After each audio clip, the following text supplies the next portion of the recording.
todos prestan el 90% de sus reservas.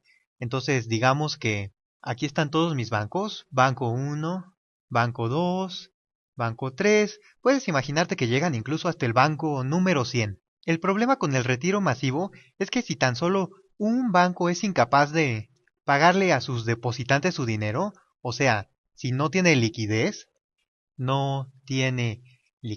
por el momento nada más vamos a decir que no tiene liquidez y no diremos nada de su solvencia. Pero bueno, si no es líquido, entonces todos los depositantes de los otros bancos se espantan y corren por su dinero correspondiente al banco. Ahora, por definición, en un sistema bancario de reserva fraccionaria, estos bancos solo tienen el 10% de los depósitos como reservas, 10% en reservas. Entonces, si todas las personas piden más del 10% de su dinero, ninguno va a tener liquidez. Ninguno tendrá liquidez. El problema es que aquí se va a hacer un montón de pánico. Va a haber un gran pánico en el sistema financiero. Tan pronto alguno de los préstamos de estos bancos se venza, es más, déjame dibujar la hoja de balance y supongamos que son buenos inversionistas, que es una gran suposición. Pero bueno, su hoja de balance se ve así. Estos de acá son depósitos que nos deben a las personas como a ti o a mí. Esos son sus pasivos y tienen 10% de sus activos en reserva.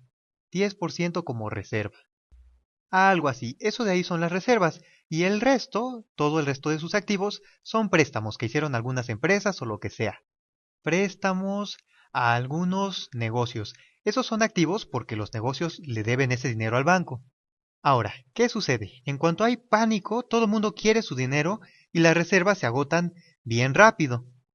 Tenemos que las reservas se agotan bien rápido. Va, entonces estos monitos se van a quedar ahí esperando, prácticamente cierran el banco y en cuanto se paguen estas deudas, no sé, por ejemplo, digamos que esta tarda un año, dentro de un año el banco va a obtener su dinero y ya no va a poder renovar el préstamo.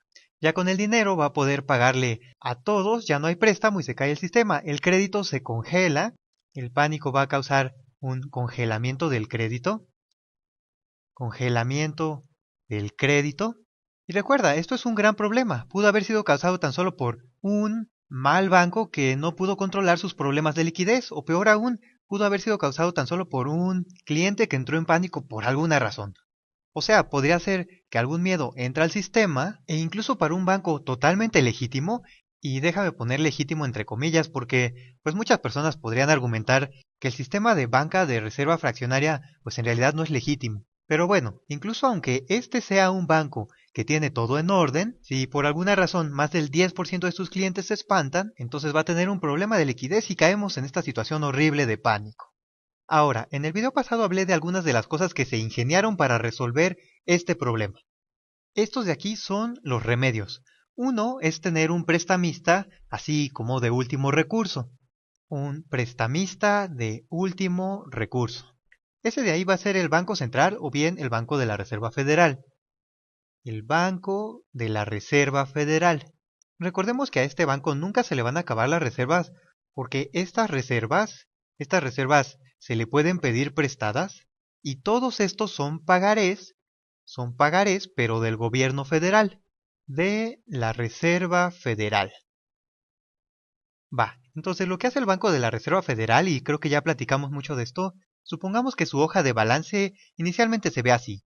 Aquí están sus pasivos, por acá tenemos los activos.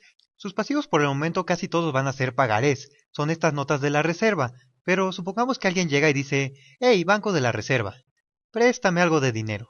Sí, préstame. Y lo que van a hacer es que van a imprimir algunas notas de la Reserva Federal.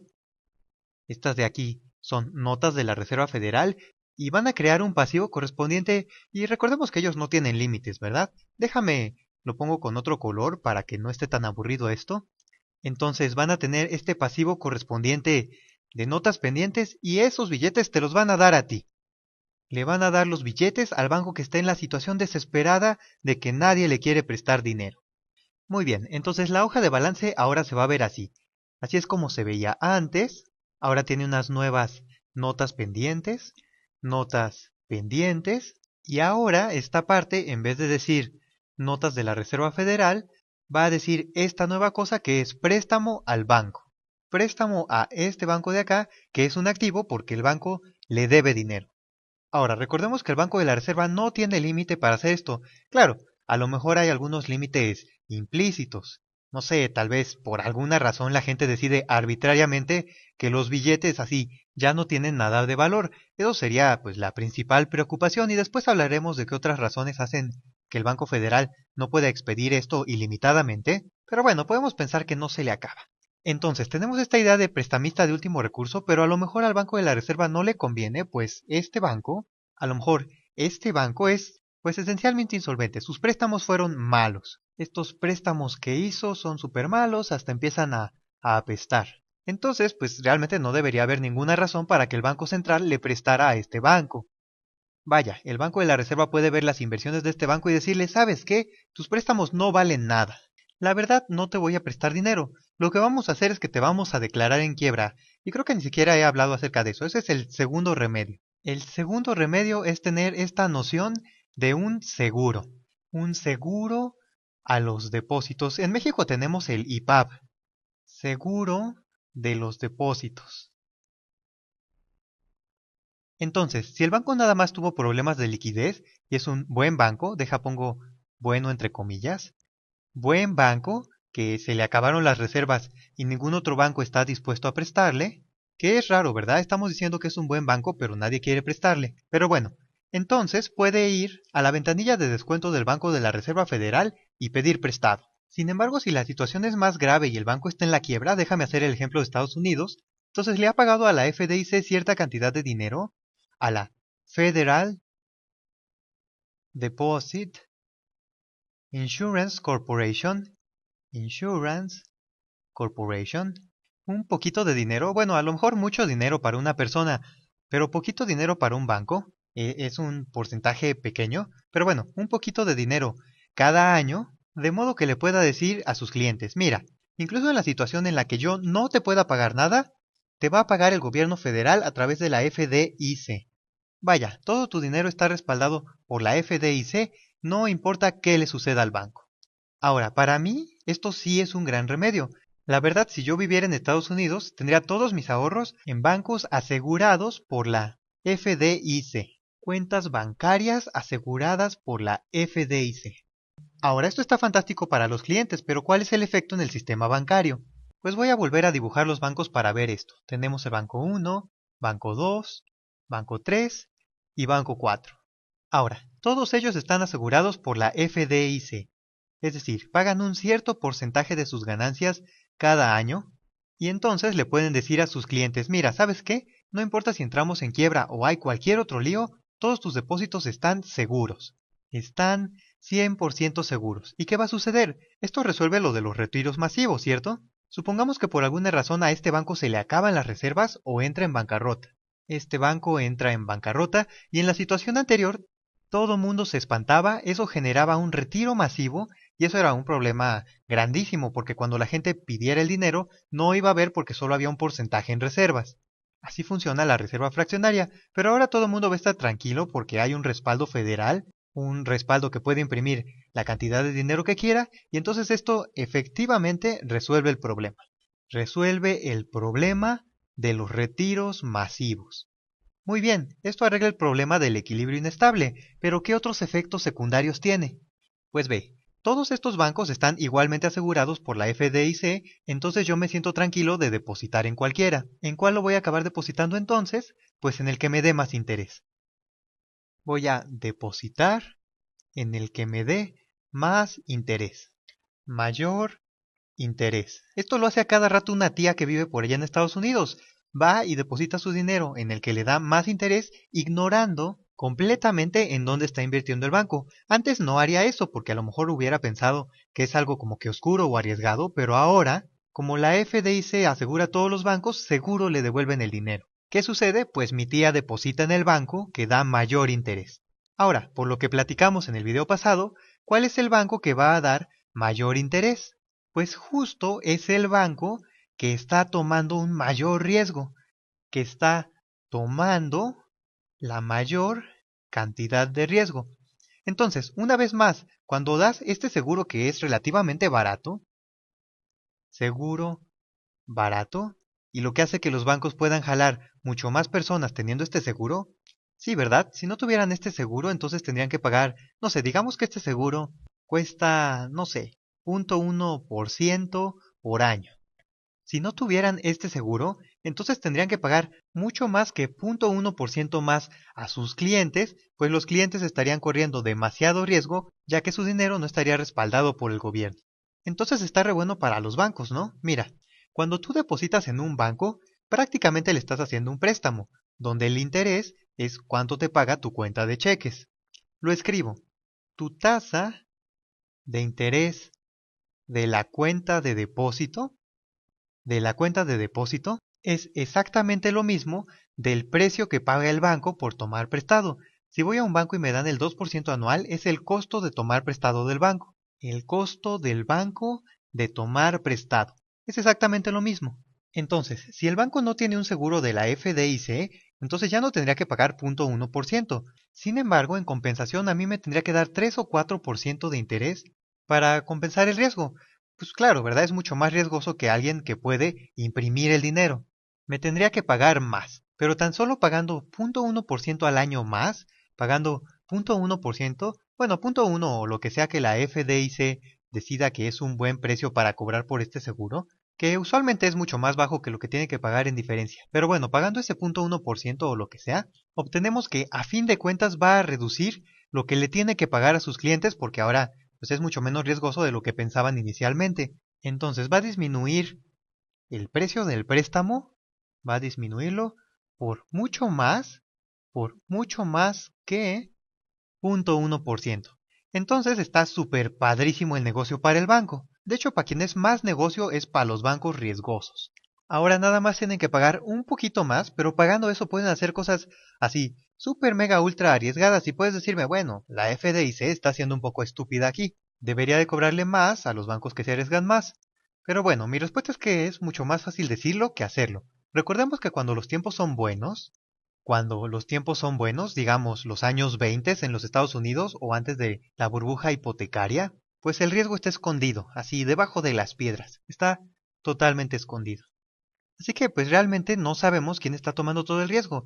Digo, a lo mejor son los que están ganando más, uno nunca sabe, pero en ese momento no se ve, como siempre pueden pagar, uno puede pensar que son genios. Esa persona se ve como un genio cuando los tiempos están buenos, pero cuando empeoran las cosas, todo sale mal, pero este genio se salva porque la FDIC le paga su chistecito y seguro todo el tiempo le estuvo cobrando de menos. Bueno, quiero hacer un último punto acerca de esto. Recordemos que esta es IC, que es la Insurance Corporation, pero lo que quiero marcar es la diferencia entre un seguro financiero, por ejemplo los swaps de incumplimiento crediticio de otro de mis videos, la diferencia entre un seguro financiero y el concepto usual que tenemos de seguro. No sé, pongamos como ejemplo una aseguradora de autos. Mira, supongamos que tenemos un montón de conductores. Por aquí tenemos al conductor 1, al conductor 2, conductor 3, conductor 4, y supongamos que cualquiera de ellos cada año tiene un 10% de probabilidad de tener un accidente. Eso es mucho más alto de lo de la vida real, pero es para que los números salgan facilitos. Y supongamos que un accidente me cuesta 10,000 pesos. 10,000 pesos. Entonces puedo ir con el conductor 1 y decirle, mira, hay un 10% de probabilidad de que tengas un accidente. Ese accidente te costaría 10,000 pesos, así que lo justo sería que te cobrara 1,000, pero te voy a cobrar 1,100.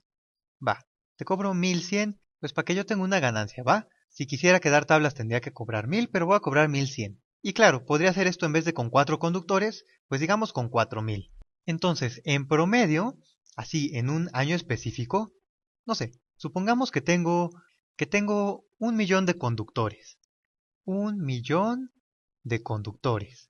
Entonces, en un año, ¿cuánto dinero me va a entrar? A ver, es 1,000,000 por 1,100. Eso es 1,100 millones de ingresos.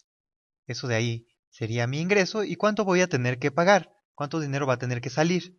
Entonces, el pago total, bueno, pues creyéndonos la estadística, aproximadamente el 10%, así que serían 100,000 personas que se van a accidentar, 100,000 accidentes, cada uno me salen 10,000, 10,000 por 100,000 es 1,000 millones de pesos. Voy a pagar 1,000 millones de pesos Y así, si mis estadísticas están bien porque mis actuarios hicieron bien su trabajo, voy a tener una ganancia de 100 millones.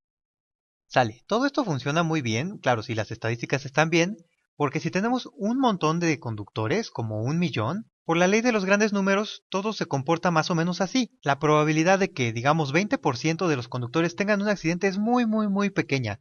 Es prácticamente cero. Además, que un conductor tenga un accidente no causa que por otro lado otro conductor también lo tenga. Vaya, los accidentes de distintos conductores son independientes entre sí. Esta hipótesis se da en otros contextos como seguros de desempleo o de salud. Con esta hipótesis la estadística se cumple, pero para seguros financieros pasa algo muy distinto. No sé, podríamos tener una estadística de la FDIC de que en promedio, o sea, en un año en promedio la FDIC puede decir, mira, yo creo que solo uno de cada, pues 1000 bancos falla. O sea que un banco tiene un 0.1% de probabilidad de ser una pérdida total. Bueno, no total, porque en realidad el banco tiene algunos activos.